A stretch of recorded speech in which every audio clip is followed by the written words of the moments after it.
আবু সাঈদ হত্যা মামলায় দ্বিতীয় দিনের সাক্ষ্য গ্রহণ আজ। আন্তর্জাতিক অপরাধ ট্রাইব্যুনালের বিচারপতি নজরুল ইসলাম চৌধুরীর নেতৃত্বাধীন প্যানেলে এই সাক্ষ্য গ্রহণ হবে।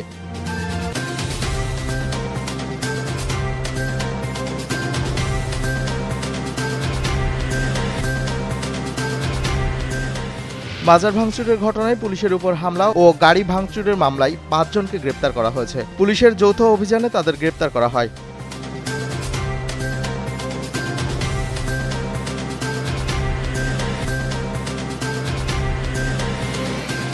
বরগুনায় নিজ ঘরে রহস্যজনকভাবে স্ত্রীর গলাকাটা ও স্বামীর ঝুলন্ত মরদেহ উদ্ধার করেছে পুলিশ। এ সময় ঘর থেকে ওই দম্পতির ৫ বছর ও ১ বছর বয়সী ২ কন্যাকে অক্ষত অবস্থায় উদ্ধার করা হয়।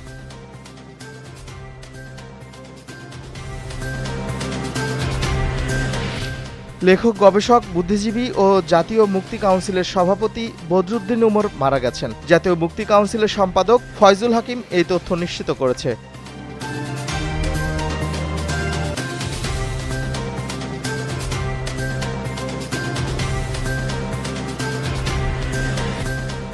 ওয়াশিংটন ডিসিতে ন্যাশনাল গার্ড মোতায়েনের প্রতিবাদে রাস্তায় নেমেছেন কয়েক হাজার বিক্ষোভকারী। ট্রাম্পকে এখনই বিদায় করতে হবে বলেও দাবি করে বিক্ষোভকারীরা। এই তথ্য জানিয়েছে সংবাদ মাধ্যম টিআরটি ওয়ার্ল্ড।